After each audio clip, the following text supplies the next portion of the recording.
ಇದು 2 ತಿಂಗಳಿಂದ ನಡೆದಿರ್ತಕ್ಕಂಥ ಘಟನೆ ಇದೆ. ಆವತ್ತಿಂದ ವಿನಯ್ ಸೋಮಯ್ಯ ಅವರಿಗೆ ಕಿರುಕುಳ ಕೊಟ್ಟಿದ್ದಾರೆ, ತೊಂದರೆ ಆಗಿದೆ, ಅಪಮಾನ ಆಗಿದೆ.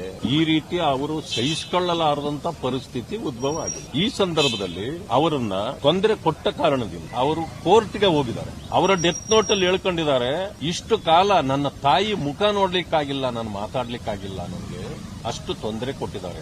ಇದು ಮಾನ್ಯ ಶಾಸಕರಾಗಿರ್ತಕ್ಕಂಥ ಪೊನ್ನಣ್ಣನವರು ಇದರ ಹಿಂದೆ ಇದ್ದಾರೆ ಅಂತಕ್ಕಂಥದ್ದನ್ನ ಅವರೇ ಬರೆದಿದ್ದಾರೆ. ಈ ಕಾಂಗ್ರೆಸ್ನವರ ಶಾಸಕರು ಮತ್ತು ನಾಯಕರ ಅಟ್ಟಹಾಸ, ಈ ಅಧಿಕಾರದ ಅಟ್ಟಹಾಸ ಬಹಳ ಹೆಚ್ಚಾಗಿದೆ. ನಮ್ಮ ಕಾರ್ಯಕರ್ತರನ್ನ, ತಿಂಗಳಿಗೆ 100 ಕಾರ್ಯಕರ್ತರನ್ನ ಸೋಷಿಯಲ್ ಮೀಡಿಯಾದಲ್ಲಿ ಯಾರು ಆಕ್ಟಿವ್ ಆಗಿದ್ದಾರೋ ಅವರನ್ನೆಲ್ಲ ಸದೆ ಬಡಿಯತಕ್ಕಂಥ ಕೆಲಸ ಈ ಕಾಂಗ್ರೆಸ್ನ ನಾಯಕರಿಂದ ನಡೀತಾ ಇದೆ. ಇದಕ್ಕೆ ಶಾಸಕರುಗಳು, ಮಂತ್ರಿಗಳು ಎಲ್ಲ ಮುಗಿಬಿದ್ದಿದ್ದಾರೆ. ನಾನು ಒಂದು ಮಾತನ್ನ ತಮಗೆ ಹೇಳಲಿಕ್ಕೆ ಬಯಸ್ತೇನೆ. ಇತ್ತೀಚೆಗೆ ಗುಲ್ಬರ್ಗಾದಲ್ಲಿ ಸಚಿವ ಪ್ರಿಯಾಂಕ ಖರ್ಗೆ ಅವರು ಒಂದು ಹೇಳಿಕೆಯನ್ನು ಕೊಟ್ಟಿದ್ರು. ಆ ಹೇಳಿಕೆ ಏನು ಅಂತಂದ್ರೆ, ನಾವು ಬೀದಿಗಿಳಿದ್ರೆ ನೀವ್ಯಾರು ಬೀದಿಗಳಲ್ಲಿ ಓಡಾಡುವಂತದ್ದು ಕೂಡ ಕಷ್ಟ ಆಗತ್ತೆ ಅಂತ.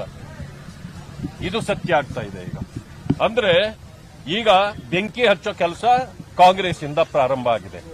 ಎಐಸಿಸಿ ಅಧ್ಯಕ್ಷರು ಕೂಡ ಹೇಳಿದ್ರು, ಬೆಂಕಿ ಹಾಕಿ ಸುಟ್ಟು ಬಿಡ್ತೇವೆ ಅಂತ. ಅಂದ್ರೆ ಈಗ ನಮ್ಮ ಕಾರ್ಯಕರ್ತರ ಮೇಲೆ ಬೆಂಕಿ ಹಾಕ್ತಕ್ಕಂಥ ಕಾರ್ಯ ಆಗಿದೆ. ಈಗ ಬೆಂಕಿ ಆರಿಸ್ತಕ್ಕಂಥ ಕೆಲಸಕ್ಕೆ ನಾವೀಗ ಸಜ್ಜಾಗಬೇಕಾಗಿದೆ. ಈಗ ಯಾರ್ಯಾರ ಮೇಲೆ ಇದರಲ್ಲಿ ವಿನಯ್ ಬರೆದಿದ್ದಾರೆ ಡೆತ್ ನೋಟ್ ನಲ್ಲಿ, ಅವರೆಲ್ಲ ಅರೆಸ್ಟ್ ಆಗಬೇಕು. ಶಾಸಕರನ್ನು ಅರೆಸ್ಟ್ ಮಾಡಬೇಕು,